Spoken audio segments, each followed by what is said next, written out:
いいですか。じゃあ、はい。皆さんおはようございます。今日はですね、赤十字国際委員会のお手元に資料あると思いますが、事業局長というふうに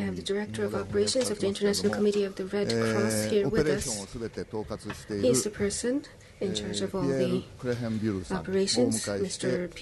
伺います。クレヘンビュールさんはお手元の資料にあるように、スイス人で国際赤十字国際委員会の職員としてエルサルバドルやペルーやアフガニスタンなどでお仕事をされてこられました。ICRC の仕事というのは皆さんご存知のようにジュネーブ条約等の遵守などを監視する仕事をしておられます。ボスニア・ヘルツァゴビナの代表なども務めてコソボの紛争特別委員会を率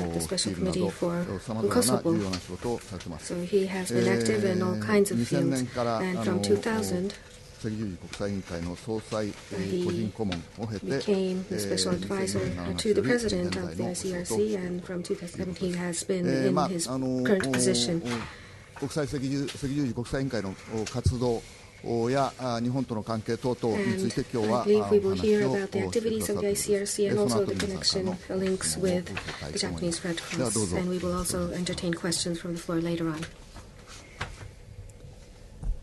Thank you very much for your kind words of introduction. ご紹介いただきましてありがとうございます。皆様おはようございます。本日は皆さんとご一緒することができて大変嬉しく思います。そして皆さんを前にしてどのようなプライオリティを赤十字国際委員会が持っているかなどお話しすることができて嬉しく思います。ただその話に入ります前に、なぜ今回日本に来たのか説明をしたいと思います。もちろん毎年このような形で日本を訪れております ICRC、 それから日本とのつながりを深めるために来ておりますが、前回1年前に日本を訪れた時以来、日本は特にドラマチックな大変な被害に遭われました。地震と津波に3月11日に日本は襲われました。ですのでまずこの会見にあたりましても心からお悔やみを申し上げることから始めたいと思います。国際赤十字国際委員会、そして私個人から多くの方々が苦しまれたことに対するお悔やみを申し上げたいと思います。そしてお見舞い申し上げたいと思います。それと同時にその緊急事態にあたっての活動をされた方々、特に日本赤十字社の方々にもお礼を申し上げたいと思います。 ICRC としても日本赤十字社をお手伝いする場面もあったと思いますが、本当に日本の方々が非常に粘り強くこの危機にあたって立ち上がったことに敬意を表したいと思います。 ICRC のマンデートですけれども、これはやはり紛争にあたって私たちは活動するというマンデートをいただいております。ジュネーブ条約を通して私たちはそれをいただいております。ここ東京を訪問している間に ICRC のプライオリティとして2012年どういうものを掲げているのか、世界各地でのプライオリティについて説明をしてまいりました。昨日は外務政務官副大臣の山根氏ともお会いしましたし、また外務省関係者、その他の方々ともお会いしました。また日本赤十字社の近衛総裁も含めていろいろな方々とお会いすることになりました。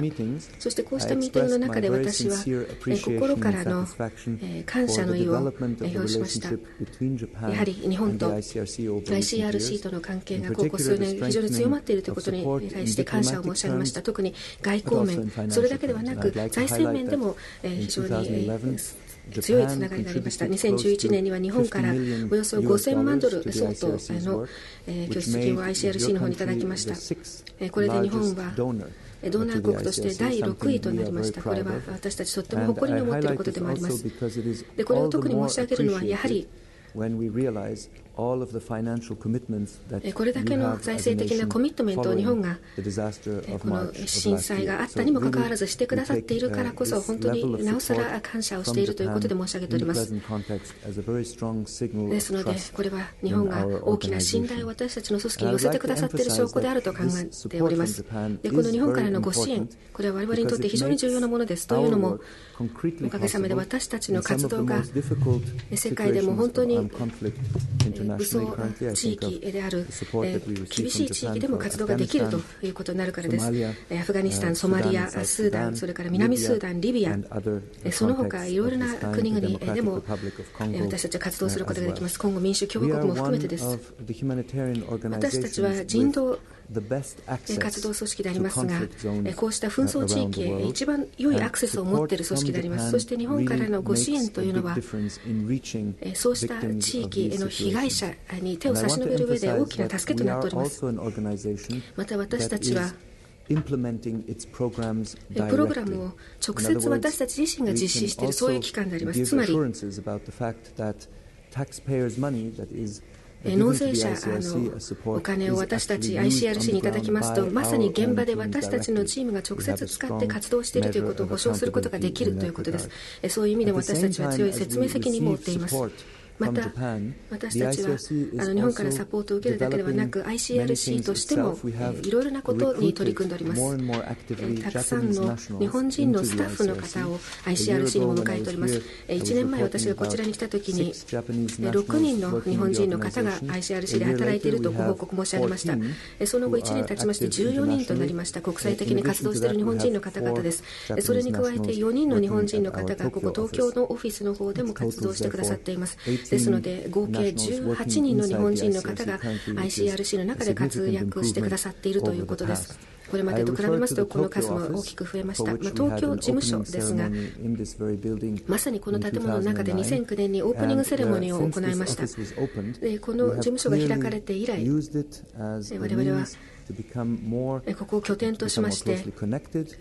より日本とのつながりを深めてまいりました。そして日本の方々のものの見方というのも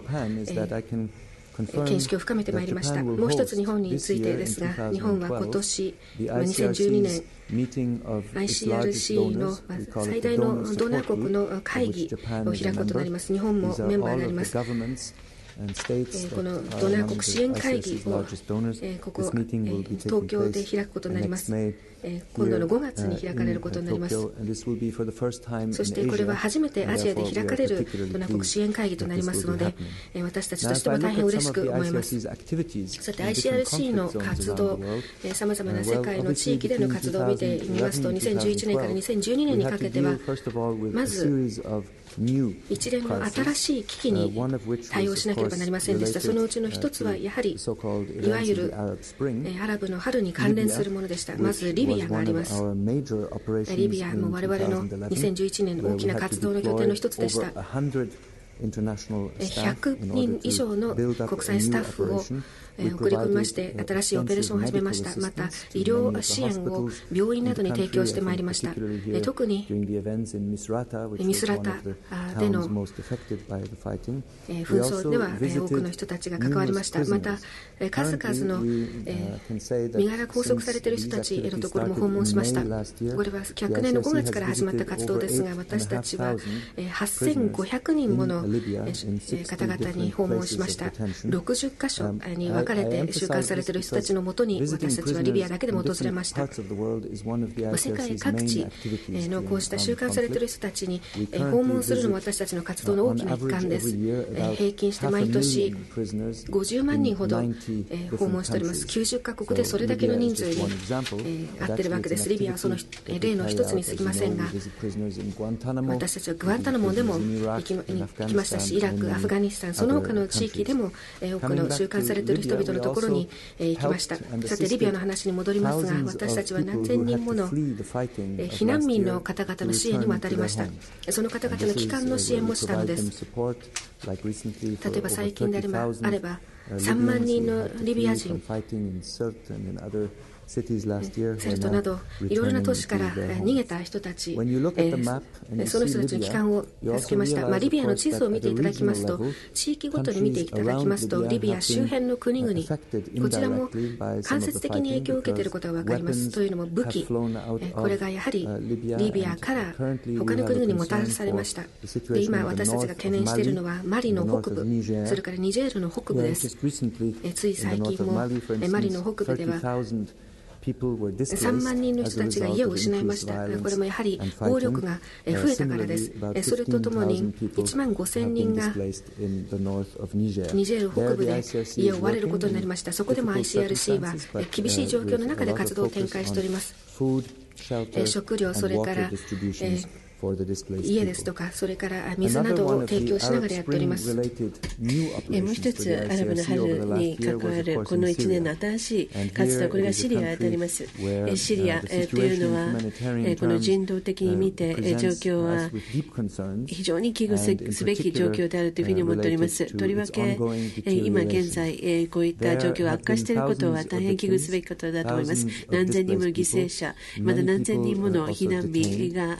存在しますし、また多くの人たちが拘束されています。私たちここ数ヶ月間は次のようなことを優先的に行っております。我々の最大の懸念、それはこの医療サービスに対する尊重がなされていない、特に医療従事者に対する敬意が払われていない点であります。これはシリア、アラブ、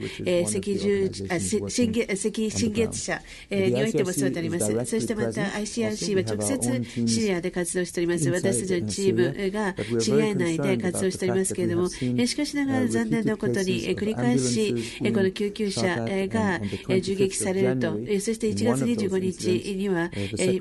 このシリア、アラブ、赤新月社事務局長がこの銃撃を受け、そして死亡するという事件が起こりました。したがって私たちこの医療に対する敬意、これが非常に大きな問題であるというふうにシリアにおいて考えております。私たち ICRC においては30回にわたって昨年の夏から主だった都市を訪れております。暴力に見舞われているシリアの都市、例えばホルムス、こ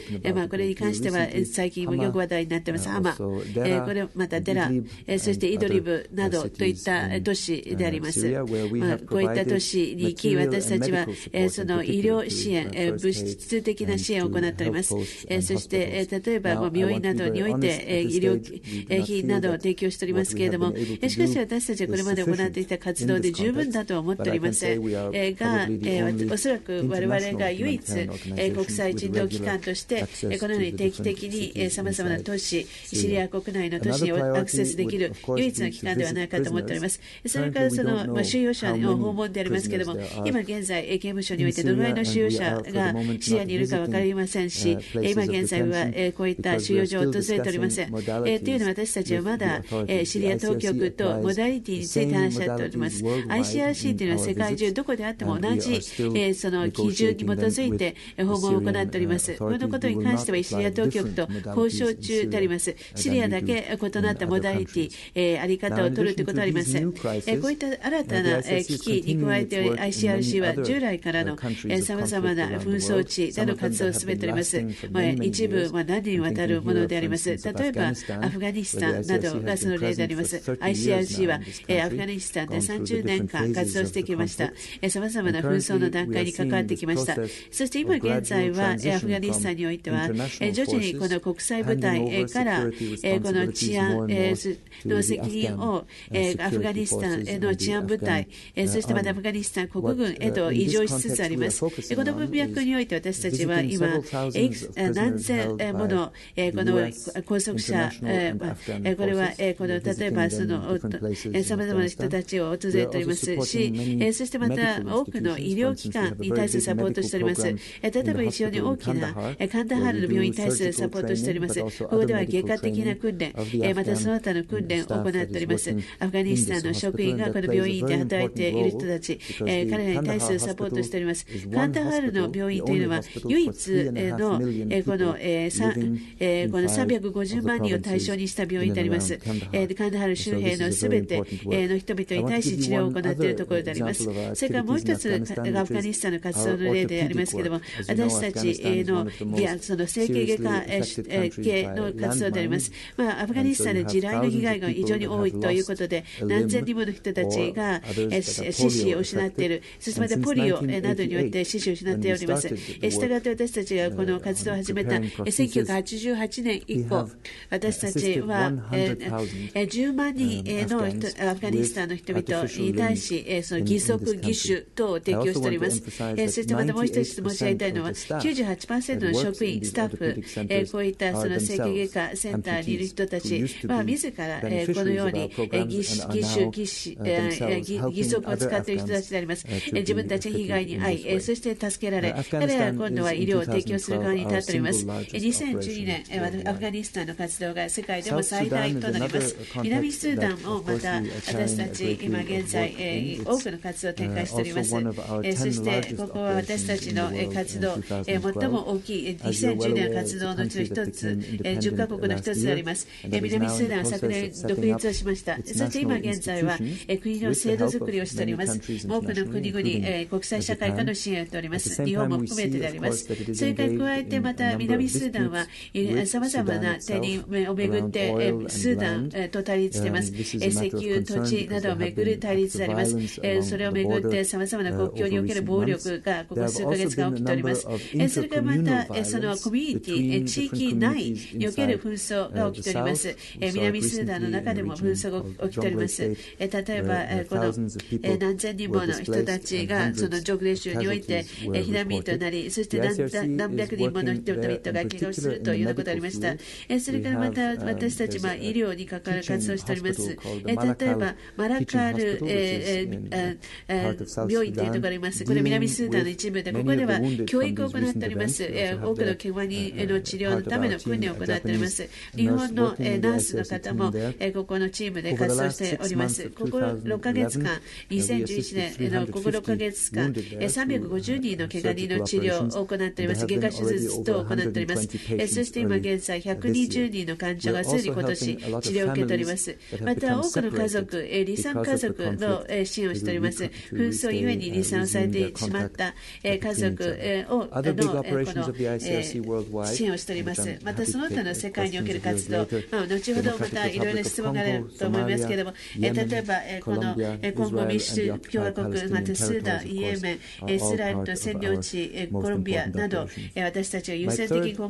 後取り組んでいく地域となっております。それからまた3つ目の点でありますけれども、私たちこの新しいキャンペーンをこの去年後半からスタートしております。このテーマでありますけれども、これは ICRC にとって重要なものであります。ヘルスケア・イン・デンジャーと呼ばれるこういったキャンペーンでありますけれども、これは今申し上げた例に、シリアの例に倣うものであります。危険にさらされる医療活動ですけれども、ここ何年にわたって非常に残念な事件が起きております。医療機関が攻撃をされる、そしてまた医療従事者が攻撃を受ける、ないしはこの怪我人、また病人がこの病院へのアクセスができない、それを阻まれるというような事態が起きております。これは大変危惧すべきことだと思います。というのは、ほとんどの人たちは、例えば紛争時にあって、その怪我人、ないしはその病人が治療を受けるのは当然のことと考えられると思います。そして救急車は安全が確保されると思われると思いますけれども、残念ながらこれは常識ではありません。今日においてはそういったことはなっておりません。ソマリアにおいては、例えばこの病院の施設内に、モガディッシュの病院の施設内にこの砲弾が着弾すると、幸いにも数人だけが犠牲になっております。もっと大きな事態になる可能性があったと思います。アフガニスタンにおいても妊婦が病院に行こうとしているところ、そこでいくつかの検問所で阻止されるというのがありまして、そこで流産してしまう、死産になってしまうということがありました。このようないろいろな制約、アクセスがの制約があります。そしてまた先ほどのシリア、アラブの赤新月社の事務局長が射殺されるというのはそういった例であります。2008年から私たちはこういったさまざまな事件を文書化しようと16カ国で展開してまいりました。2年間で私たちは655件、このような暴力が起きていることを確認しました。医療従事者、また医療機関に対する攻撃、暴力であります。これは非常に深刻なことであります。したがって ICRC としては、その国、そしてまた各国の赤十字、そして赤新月者、またその医療関係者、また人道機関、またメディアを動員し、こういった問題、非常に深刻な問題が存在することに対する注意を喚起し、これから数年間にわたって提言をまとめていきたいと思っております。そしてこれらの提言を次のこの赤十字者、赤新月者の会議において提示したいと思っております。これに基づいて、ぜひともこういった大きな問題を克服し、医療提供を安全に行えるようにしたいと思っております。それからまた ICRC は具体的な活動を現場でさまざまな紛争地で行おうとしております。そしてそれによってこのような救急医療従事者の安全を確保したいというふうに思っております。最後まとめになりますけれども、冒頭申し上げたように私たちはこういった紛争地におけるこの活動を行うためのマンデート、付託事項を与えられております。で私たちは中立的な機関として今後活動を続けていきますし、また独立した機関として現場で意思決定をしていきたいと思っております。そして、これは大変重要なことであります。そういった中で皆さん、例えば日本から頂戴しているこのようなサポートをいただくということは重要であります。日本赤十字社からの支援も引き続きお願いしたいと思っております。ご清聴ありがとうございました。この後質疑応答に移りたいと思います。どうもありがとうございました。大変広範にThank you very much for covering a very wide area about the activities of the ICRC. これから皆さん And now we would like to entertain questions from the floor. 質問のある方はどうぞ If you have any questions, please raise your hand and please advance to one of the microphones that are closest to you. Please state your name and affiliation before your question. ちょっと司会者の特権でお聞き Being し the たい質問 MC, が I 私の think 方 I 一つ would ある like の to で、launch the first question, if I may. 今いろんなご説明をいただきました。talked about many things about the activities of ICRC, and I see that you are especially troubled with the medical activities being hampered in the field. I was able to learn a lot. So I have one question. So after the Cold War, the conflicts that we see, 特に一つの問題は、いわゆるフェイルド it ステー seems ト、 that the failed も state う国家の手を could なして be ないところで、 one problem. ノンステートアクターズ、 And 国 we 家でな have い the non-state 人たちが紛争を行ってい that る。 are causing こ some う of い the う人たち conflicts. に対して、 So さまざまなそ for の these 国 people, 際法の遵守というのは、どういう形で how 働きか can け we ること ask ができる them の to か。 observe the international conventions and international laws? I believe ICRC 国民国家の紛争をストッ started プ its して、それ activity を前提 where とし we て had いろん stable な nation 条約もでき、 states. それ And の that 遵 was 守を the 促 background してきた for んだと these 思いますが、 conventions and そういう for 新し asking い the 世界 states to 情勢 observe の these 中で、 conventions. そう But い now う that we 人道 see 法 these new の developments, 遵守ということは、どういう形でそう how いう、do ノ you ンス try テートアク to ターズみたいな make 人た these ちに non-state actors and 呼びかける others ことができるの observe か、その辺 the の international ところみたいな humanitarian お laws 話を and 伺いた other いなと思いま rules? す。Thank you very much. I think that's はい、あ a りがとう very ございます。 interesting 大変面白い question. 質問をいただいたと思います。 To begin with, ま I ず would like to 最初に confirm your initial observation おっしゃ about ってい the る通り、 changing nature of armed conflict. その紛争というの It's も true どんどん that, その性質が変わってきております for a long time in the first part of the 20th century, 20世紀の we were 前 dealing 半の mainly 方 with は conflicts that were やは between り states. 国と国の間の紛争が対象でしたが、今では The 環境が interstate 変わりました。 conflicts 国と国の間の紛争というのは very rare. めったにありません。 Part of that last year with the Libyan 去年 conflict, with リ the ビア involvement の of 紛争はありました。 NATO member states and NATO other countries 加盟 that 国 became その an 他が international armed conflict. 関わったことで国際的な紛争となりましたが、しかし今現在私たちが対応している事象の 95% は国の中でのものです。国の中の軍隊がノンステートの武装勢力と戦っているわけです。コンゴ民主共和国では私たちは今40もの派閥の人たちと対話をしております。そして1つがそのコンゴ民主共和国側の部隊、そして39はノンステートと言われるものです。ですのでこれは非常に私たちにとっても大きなチャレンジとなっています。 ICRC の役割は、そういうグループすべてと対話をするということです。彼らにどういう責任があるのかを話せということになっております。というのも国際人道法の一番大きな問題点、それからジュネーブ諸条約の一番のポイントというのはすべての人たちに関わるものだということです。国がもちろんそれに調印をし、そしてそれを批准しているわけですけれども、ですので、ジュネーブ諸条約についても加盟国となっているわけですが、国際人道法のルールというのは、ノンステートのアクターにも適用されるわけです。アフガニスタンの例を話しましょう。アメリカ軍と私たちは話をしますが、それだけではなくアフガニスタンの部隊、それだけではなくタリバンとも対話を行います。もちろん別々にミーティングを持ちますが、それぞれどういう責任を負っているのかを話します。また彼らがルールを尊重することの重要性はどういうものであるのか、この武装紛争にあたってどういうものを尊重するべきかを話します。例えばアメリカ軍に対しては夜の襲撃について話をします。例えば医療機関は守らなければいけない、それは尊重するべきだという話をします。またタリバンに対しては去年救急車を襲って、そしてそれを自爆テロに使って、そして警察署を襲いました。救急車をそのような形で使いますと、たくさんのリスクが生まれます。つまり将来的に救急車を運転する人たち、あるいはそこで活動する人たちの信頼が損なわれてしまうわけです。みんなこれは本当の救急車かどうか分からなくなってしまう。ですので ICRC はこのような形でいろいろなステークホルダーと話をします。もちろん全部の人たちに手を差し伸べるのは難しい時もありますが、しかし私たちはそういう問題にしっかりと取り組むのが私たちの役割だと考えております。大変難しい仕事だということが。Yes, I've come to understand once again that you have a very challenging task. Then let me open the floor to questions. Anyone have any questions?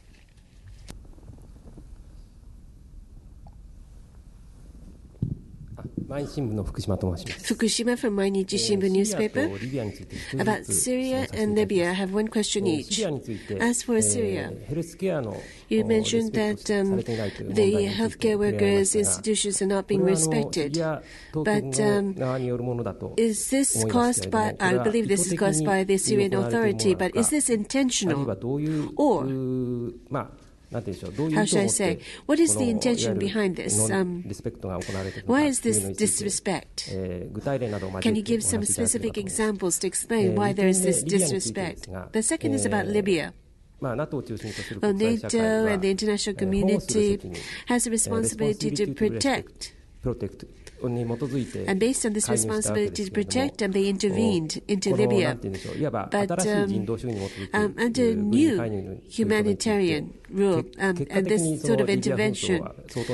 led to aggravating the conflict in Libya. So what is the responsibility of humanitarian workers? For example, that we see that the Arab Spring is reaching other countries. And so can you explain about what is the trend that is spreading in Arab now?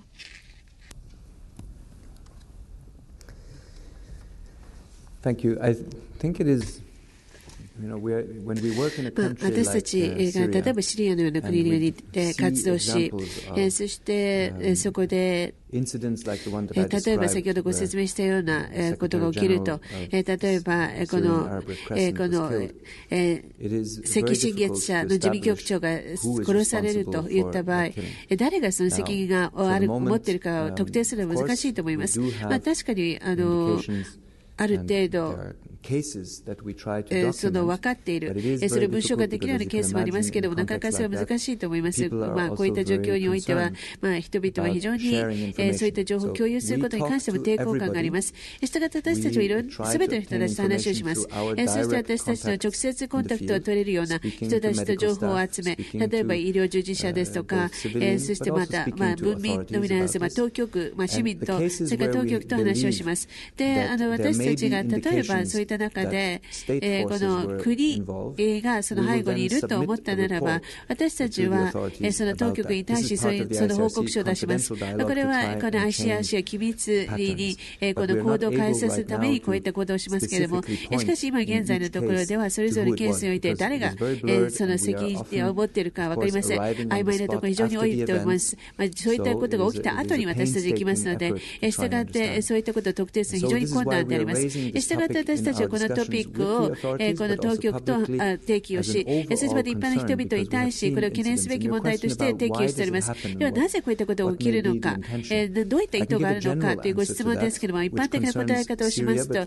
これはシリアのみならず他の国においても同じことが言えると思います。私自身も経験したことがありますけれども、これは私個人の経験と言った方がいいかもしれません。アフガニスタンにおいて何回か経験したことなんですけれども、いろんなプレッシャーが医療スタッフに対し発生します。例えばそのこの戦場、紛争が起きているところにおいて、その自分たちが敵の一員であるというふうに見なされてしまうということがあります。リビアでもそういったことがあります。例えばカダフィの部隊と一緒に活動した人、そして怪我をした人がいたといった場合、例えばその医療スタッフがその患者の治療に当たっているということはあまり良しとしないことがあります。つまりその敵方だという見なされ方をされます。そういった理由からしばしばこの医療が問題になるということが言えるでしょう。もちろんその紛争が激しい時期においてその怒りがいろいろある、そして緊張がある、そういった緊張感がある中でその例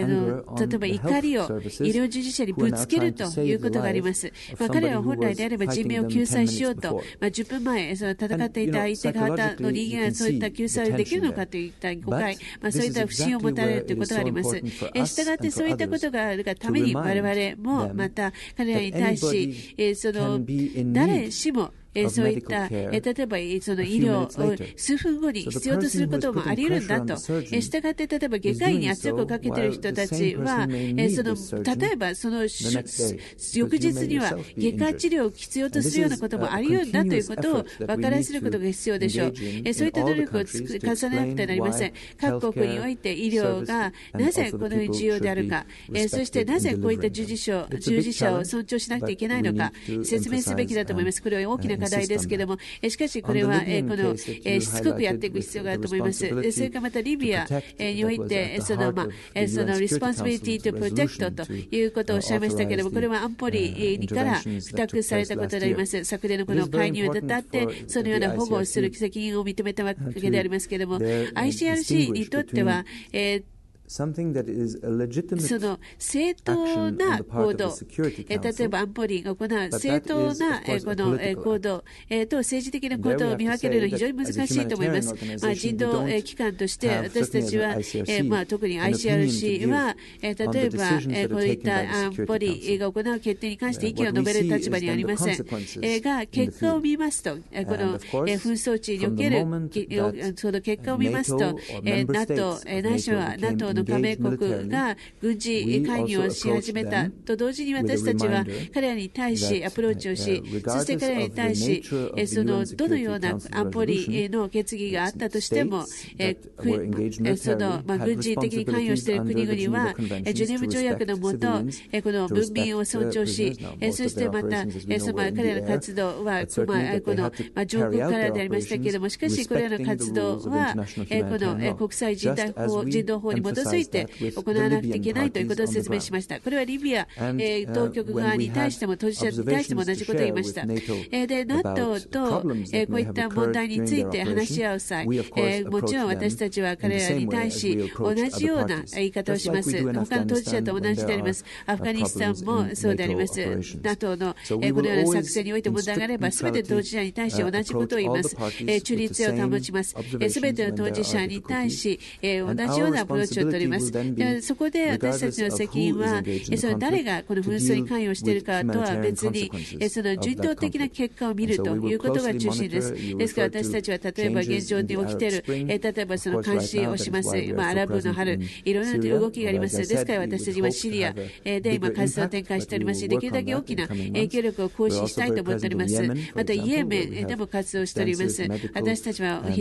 幅広いこの医療活動、そしてまた非拘束者に対する働きかけをしております。その他中東で必要なところで活動する用意があります。ICRC はいつも良かれと思って活動していますけれども、しかしより悲劇的なシナリオを想定して活動しなくてはなりません。はい、その他いかがですか。はい、どうぞ。Thank you very much. Any other questions? 個人会員の I'm a personal member.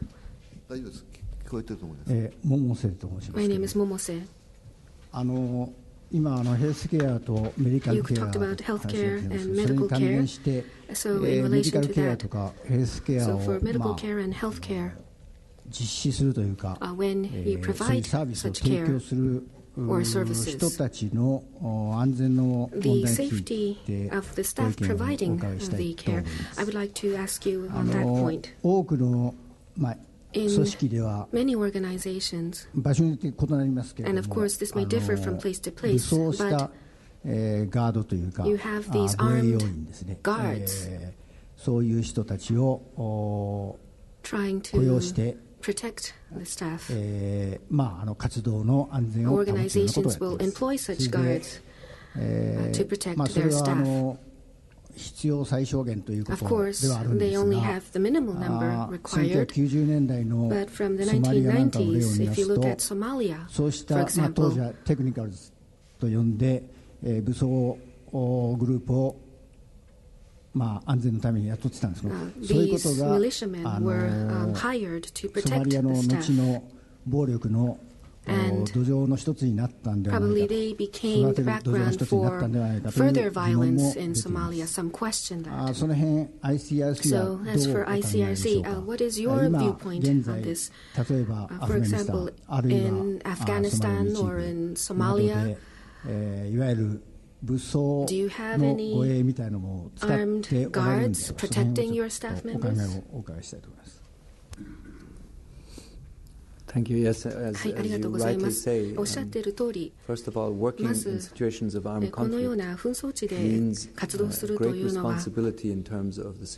はり自分たちのスタッフを守るという大きな責任を負うことになります。それも私の責任の大きな一つなものであります。事務局長として私自身がスタッフを派遣するというそういう決断をするわけですから、私自身もそういう紛争地に赴いた経験はありますが、しかし毎日懸念をしています。80カ国で1万3000人が活躍しています。もちろん皆が皆おっしゃっているような危険地域ではありませんが、しかし毎日私は心配はしております。もしかしたら暴力の最中にとらわれるかもしれない、拉致されるか、あるいは怪我をするか、そういう心配をするのが日々の現実であります。ICRC のアプローチとしては、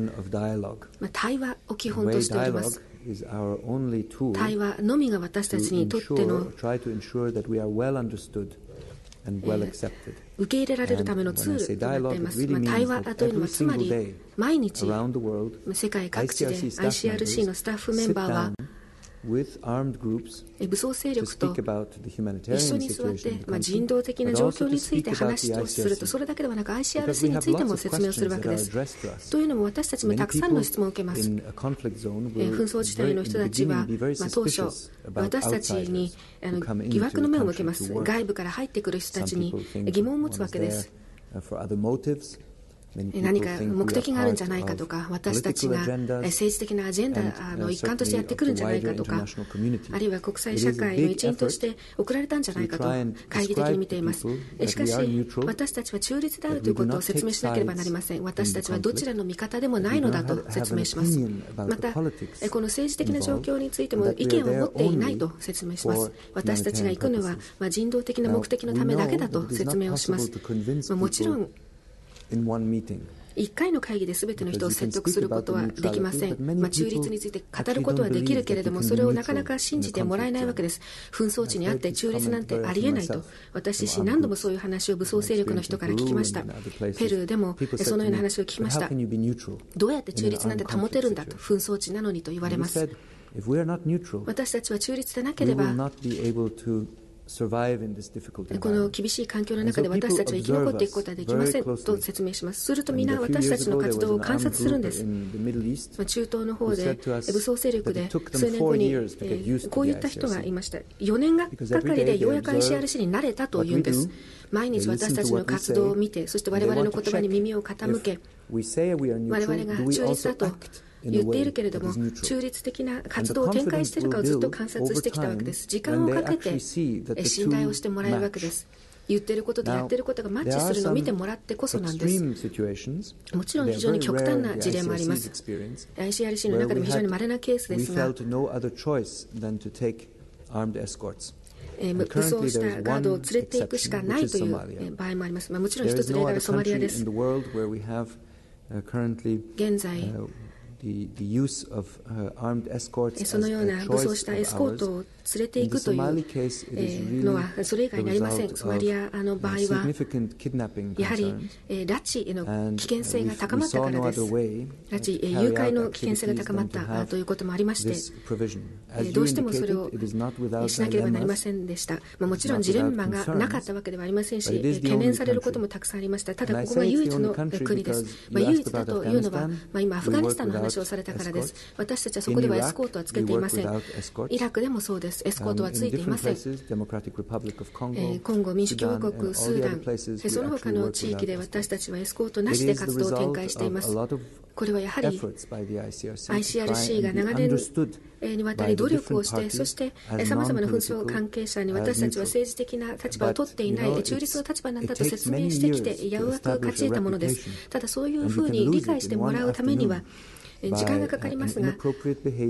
たった一度の不適切な行動、あるいは間違った声明を発することでそれは崩れてしまいます。あるいはプログラム自体が失敗することでも崩れてしまいます。ですので非常に脆弱なものです。当たり前だとどんなものでも持ってはいけません。私たち自身は武器を持っていません。自分たちを守るための武器はありません。唯一武器と言えるのは対話です。それから私たちの提供するサービスです。それでこそ信頼を勝ち得て、こういう難しい状況で活動ができるわけです。ですのでソマリアは本当に例外中の例外と言えます。その他いかがですか。Are there any other questions? ございますか。 Anyone?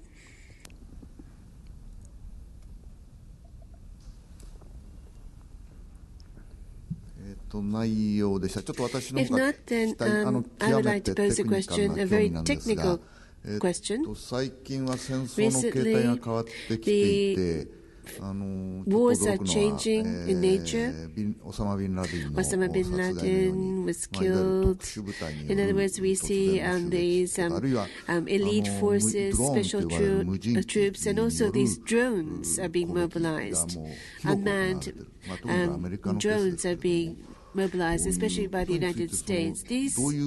things did not happen in the past. And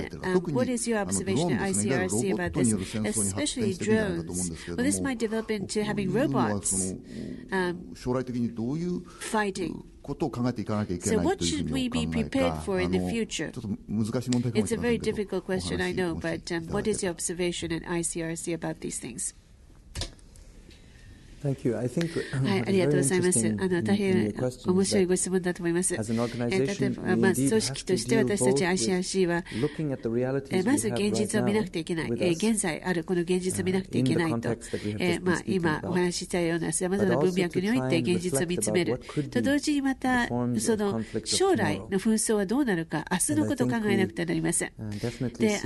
確かに、サイバー戦争、こういったもの、サイバーウォーというものがますます現実味を帯びてくることが考えられると思います。で、これは理論上なだけの話ではありません。そういったことが具体的に起きるかもしれません。例えば医療の話をしましたけれども、この医療制度全体が変わっていき、そして例えばそのサイバー戦争が起きた場合には、その銃弾なくしてその多くの人たちが犠牲になることが考えられると思います。今現在そういったものに対する対策、対応方法は私たち持ち合わせておりません。それからおっしゃったドローンということ、そしてまたその特殊部隊に関してでありますけれども、これもまたますますこの傾向として見られるようになってきていると思います。で、私たちの対話、そしてまたアメリカ部隊、NATO と対話を通じて分かってきたことは、その従来型のいわゆるこの武装の展開、例えばイラクのような、ないしはアフガニスタン、ここ10年で見てきたようなこういったものは減りつつあると思います。ICRC は、例えばグアンタナモ、アブグレイブから、またそういったその収容所から、またその一部のこの軍事行動によって文民に影響が出てきているなど、いろんなことを見てきましたし、こういったことについてアメリカとも対話をしてきました。そしてまた時として非常に難しい対話になりましたけれども、しかし私たちの意見、また提言をいろいろとさせてもらっております。ICRC はこういったことに深刻に受け止めております。しかしそういったこととこのドローンのこの現実とは違うと思います。というのはドローン、これはそのあまり目に見えないものであると、見えにくいものだと思いますし、そしてなかなかそういった影響がどういったものであるかを把握するのは難しいと思います。特に文民に対するこの影響を把握するのは難しいと思います。例えばドローンが使えた場合、ICRC は今現在はこれはその部隊、この技術的に非常に進んだ部隊が使うそういった手段の一つというふうに捉えておりますけれども、しかしこういった部隊に責任がないということにはなりません。彼らもまたその標的を考えた場合、そのいわゆるその軍事関連のもの、そしてまたその文民を見分けなくてはいけないということには変わりないと思います。文民保護という責任は変わらないと思います。で、私たちはこのことに関しては今後も積極的に提起していきたいと思います。どのような手段を使うにしても、私たちはそういった責任に関しては強調し続けることになります。それからもう一つ、将来の傾向として申し上げたいことがあります。これもまず顕在化していることだと思いますけれども、そしてまたこれはこの人道機関にとって大きなこの課題になると思いますけれども、これは組織化されたこの武装暴力が都市部で起きるというものであります。で、私たちのここ30年、40年の活動、これはしばしば農村地帯での活動でした。しかし今現在、多くの人たちが都市に移動しています。そして大都市がどんどん生まれている中で、その中にはそういった都市においてそのような組織暴力が非常に深刻化しているところがあります。で、これがもうまさに紛争にと言えるようなものがありますし、その従来型の紛争ではありませんけれども、しかし多くの犠牲者を出しているようなことが起きているところもあります。そういったことが世界のいろんなところ、例えば中米などよく見られることであります。で、私たちとしては、これはすべて武装紛争とは言いませんけれども、しかしそこには人道的な結果、影響が出ております。ですから各国の赤十字社、そして赤新月社など気軽に対処しなくてはなりません。今後は都市化が進む中で、こういった暴力もまたもっと国際社会注目しなくてはいけないことになるのではないかと思います。はい、どうぞ。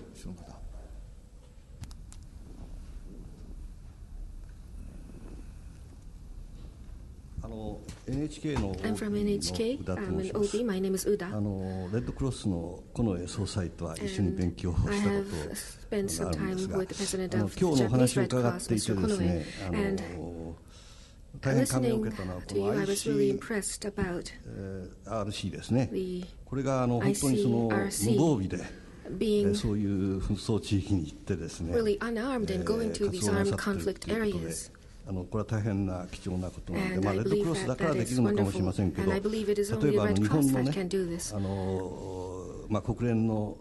あれに沿ってセルフディフェンスフォースを出すとか、警察を出すような時もね、本当はこういうことになった方が理想的にはいいかなと思うような次第です。それでですね、今ちょっとお伺いしたいのは、戦後ですね、この ICTC がですね、このずっと何十年間の歴史でどれくらいの人数を派遣してですね、そしてその中で犠牲者は本当にいなかったのかどうか、どれくらいのことがもしあったら教えていただきたいと思います。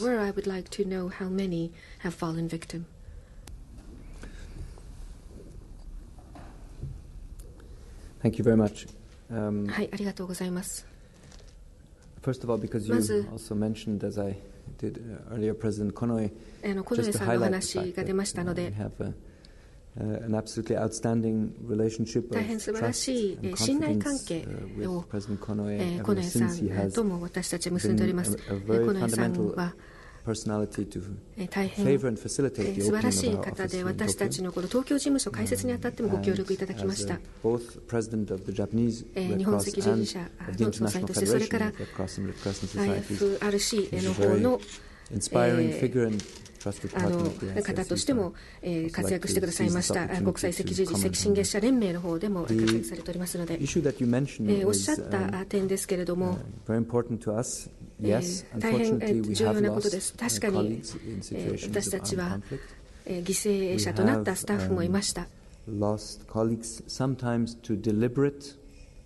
意図的な攻撃で命を失った人います。私たちに対して、あるいは私たちの組織に対する攻撃が元でした。それだけではなく、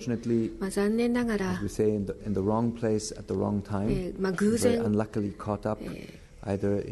き込まれてしまったという方もいました。たまたま銃撃戦の場所にいてしまったと、そして怪我をしたり、あるいは亡くなった方もいます。1996年、スタッフ6名が病院の中で夜間に殺害されるというチェチェンでの事件がありました。また同じ年、さらに3人が道端での攻撃でブルンジで亡くなりました。そこでも何人か亡くなったわけです。それから私が事業局長として一番辛かったのは2003年のことです。スタッフメンバーの一人がアフガニスタン南部の検問所で殺害されました。それからイラクでも何人か同じ年に殺害されるということになりました。一度はそれ銃撃戦に巻き込まれたわけですが、他は自動車爆弾の攻撃が私たちの部隊に対して行われたわけです。これはバグダッドでのことでした。ですので、全体的な数字は私自身は持っておりませんが、ただここ10年の間に10人から12、13人でしょうか、それぐらい亡くなっておりますし、怪我をした人もいれば誘拐された者もおります。これだけを見ても、やはり紛争地で活動するというのは常に危険が伴うものだということが分かると思います。そして一番その危険に暴露されているのが民間人です。私たちはその人たちと一番近いところで活動していますので、残念ではありますが、どんなに準備をし備えていたとしても、私たちも巻き込まれることはあります。 ICRC のスタッフはそういう事態に対応できるようにトレーニングを受けておりますが、そういうこともあるのです。私自身、最初の方のミッションでラテンアメリカの方に行きました。ペルーに行ったんですが、そこでも非常に微妙なセキュリティ治安の状況の中にいました。どんなに準備をしてもし足りないわけです。これはやはり現場に行って習うしかない、覚えるしかない、どこかの大学で学べるものではありませんし、 ICRC に一番良いトレーニングコースでもそれは学ぶことができません。自分自身の恐怖とも我々は戦っていかなければならないんです。時にはその恐怖心が一番の指針になることもあります。朝出かけるときにちょっと心配だったと、もしかしたら今はちょっと一歩引き下がってみるべきかもしれない、まだ今日ではなく明日やる方がいいかもしれない、先延ばしにするのは難しいこともありますし、難しいものではありますが、時にはそうするのが賢明ということもあるわけです。セキュリティに関してはこれぞというような処方箋、奇跡の処方箋はありません。ただ国内のスタッフの経験にも耳を傾けるのがいいことだと思います。アフガニスタンでもなんとか難を逃れたのは、やはり国内のスタッフにいろいろな疑問に答えてもらった結果だということもあります。やはり国内の人間であるからこそ一番よく分かっている。外国人の人は黙っている方がいい場合もあるわけです。そうではなくて、外国人こそが話すから物事が丸く収まるということもあります。私たち、とにかくバランスを取っていかなければなりません。ラッキーなこともあれば、アンラッキーなこともあります。ただ、とにかく私たちはできるだけスタッフの身を守れるようにやっております。はい、どうぞ。じゃあ。Yes, please. こちらの方。はい。Person here.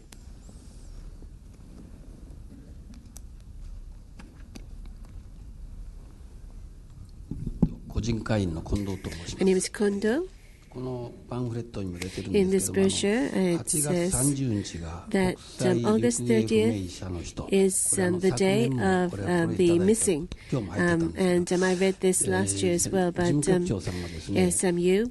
北朝鮮による日本人 what の is your 拉致問題、 observation of the これ abduction について problems ど that う we いう have ご with 認 North 識をお持 Korea? ちでしょうか。 What is your またこ observation の問題について about this problem? And 駐日事務所とか、あと日本赤十字から the ICRC その Tokyo 本部の多いですね、 office なんか or レポー the トでも Japan 上がって Red るでしょう Cross, か。 are they ちょうど providing you 横 with 田めぐみさん reports が拉致されて on this? 30 Because 年 it's です。 30 years この間も since 政府 Megumi Yokota 東京都 was 主催のいろい abducted, ろな大 and き the な other day 家 the 族 Japanese が government 出席した held a 会 meeting 合があり where ま the した。 families of と Megumi いう and ことで、 other abductees 事務局 gathered. 長さんがどう So いう I'd ご認 like 識をお to 持ちでしょうかとい ask う you ことです。 what you know about this abduction of Japanese by North Korea. Thank you very much. はい、ありがとうございます。まず一般的なことを申し上げたいと思います。行方不明者に関して、そしてその後で具体的な今おっしゃった点についてお話をしたいと思います。私たちの経験、この行方不明者っていうのは非常に重要な私たちの活動の一部であるというふうに思っております。なぜそれを申し上げるかと言いますと、行方不明者というのは紛争時において発生することが多いと、そして残された家族にとって非常に大きな傷となります。その身内がどうなってしまったのか全くわからないという状況が生まれます。私、ボスニア紛争の際に行きました。紛争後、これはボスニア戦争というのは3年半続きましたけれども、終わった段階で家族からその身内が戻っていない人たちから情報を集めました。結果、2万人の人たちがボスニア戦争の後、行方不明者として報告されました。それかける家族の数を考えてください。全くその身内に関して音信不通になって情報がないといった場合、おそらく家族、各家族10人いるということになります。それだけの数の人たちがその身内が行方分からずに不安を感じているということになります。したがって行方不明者の問題というのは私たちにとっては非常に重要な問題であり、個々の家族にとっても非常に辛いことだと思っております。将来についても非常に不安を感じることだと思います。私はそういった家族、中南米の方々、中東の方々と話をしてきました。何千人もの人たちがイラン、イラクで行方不明になっております。両国の間、そして ICRC との間で協力をし、何とか解決しようという動きはありますけれども、しかし非常に大きな痛みを伴う問題であります。特に紛争という文脈に捉えた場合、これは非常に辛いことであります。紛争にあたっては和解が非常に困難であります。こういった問題が対応されない限りにおいて和解を実現することは難しいと思います。したがって ICRC はいろいろさまざまな紛争国において行方不明者の問題に取り組んでおります。今おっしゃったこの問題でありますけれども、私たち、ICRC が提供できるものがあると思います。私たちの組織はしばしばその中立的な、仲介者としての役割を果たしております。そして我々この中立的な立場からその家族とのつながりを再構築するという働きかけをしております。さまざまな日産家族というのが世界には存在します。で、日本の場合で言いますと、日本と北朝鮮のこの問題でありますけれども、もし必要とあれば私たちはこういったサービスを提供する用意があります。で、これそういった関心もおありかと思います。日本でもこういった話をさせていただいたことありますが、しかしながら今現在その ICRC がこのように中立的な立場から仲介者としてこの仕事をするためには双方からの関心が示されなければなりません。今現在そうはなっておりません。北朝鮮側からそのような要請は来ておりません。したがっては現状はそういったことであります。もちろん私たちとしてはいつでもその状況が進展し、そういった中立的な仲介者の役割を果たせる時期が来たならばお手伝いしたいと思いますけど、北朝鮮側からの働きかけがそのためには必要です。ぜひとも皆さんのお役に立ちたいと思っておりますけれども、申し上げた通り、双方からの合意が必要であります。じゃあ最後の質問、なるべく簡潔な質問、もしありましたらお願いしますが、ありますか？先ほどの方、いいですか？Is everybody satisfied? Or yes, go ahead, please. 菊池です。 My name is Kikuchi. 資金のことをちょっとお伺いしたいんですけど、 And I'd like 日 to 本 ask だ about と東日本大震災で3000億というお金が集まってしまったんですけど、 Well, in Japan, we were able to receive donation up to 300 billion 年間予算 yen. 1000億でまだ足りないと言って、 And ICRC is saying that みたいですけど、 in a year, you are still というより予算がもっとあればいろんなことできる lacking ということな funding. のか、 Does it mean that with more funding you will be able to do 半分 more? ぐらいもらえた方が国際的には役に立つんじゃないかとい Do う you ふうに mean that お考えかどうか。 by gaining more from Japan, you will be able to utilize it in better ways with your activities around the world? Thank you. For 2012, ありがとうございます。 we 2012 presented to the 年 donor は community ドナー an の overall 方々に対してア appeal ピールを worldwide しました。 budget that is 世界の around 予算として950 million 9億5000万ドルという予算、これ2012年、これフィールドオペレーション用の予算として提示しております。それを提示した後、私たちはドナー国にアプローチをかけます。そしてファンディングの 90% は政府からいただいております。それから EU 委員会の方からいただいております。ですので、年の初めに私たちはまず代表者に対してすぐにも支出ができるように承認をします。というのも私たちは緊急事態に対応しておりますので、お金をいただいてからすぐにいただいてから活動できるというわけではありませんので、まず使うところから始めて、その後で資金をいただくような格好をとっています。どんな組織であってもお金がもっとあればもっとできることがあるはずです。でも武装紛争にあたって私たちは現実的な予算を組みながらやっております。私たちが現場でできることを想定した上でそれを組んでいきます。まずニーズを分析すると、それだけではなくどういう困難が待ち受けているか、それも分析します。例えばそのセキュリティの問題も一つです。あるいはアクセスの問題もあります。ですので、バランスを取っていかなければなりません。私たちが提示する予算は